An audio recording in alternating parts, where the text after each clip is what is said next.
В едно забравено от Бога кътче на България, където планините прошепват древни тайни, живееше Елена, млада жена, чието сърце бе разкъсано от скръб.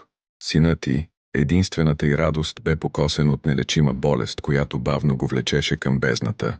Дните се нижеха в безнадежност, докато не чу за старата знахарка, заболена в мъглата на суеверията и отчаянието. Има само един път към спасението, промълви знахарката със съскащ глас. Мълчаната вода. Но цената й е по-тежка от всяко злато. Елена трябваше да тръгне преди първи петли, да намери извор дълбоко в прокълнатата гора и да напълни шишенце с вода, без да проговори нито дума по пътя, нито звук, нито шепот, нито стон, защото всяка изречена дума щеше да отнеме не само силата на водата, но и нещо от самата нея. Нощта погълна Елена. Сенките на дърветата танцуваха зловещо около нея, а студеният вятър носеше шепот от невидими същества, опитващи се да я изкушат, да я накарат да проговори. Духове на отминали времена, гласове на изгубени души, всеки един се бореше да отнеме мълчанието й. Всеки звук, всяко шумолене, всеки полъх я тласкаше към безумието, но образът на сина й гореше пред очите й.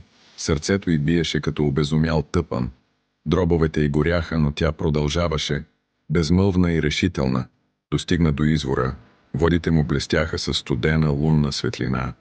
Сякаш отразяваха цялата болка на света. Напълни шишенцето, треперещо от студ и страх. Обратният път беше още по-мъчителен. Гората сякаш дишаше около нея, опитвайки се да я пречупи.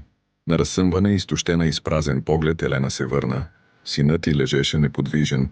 Тя изля мълчаната вода върху устните му. Детето бавно отвори очи, вдиша дълбоко. Животът се връщаше в неговото тяло.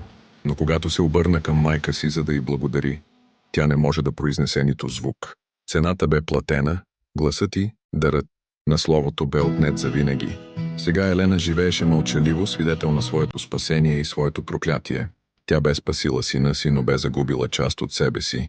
Гласът, който някога пееше приспивни песни, сега бе само тих спомен.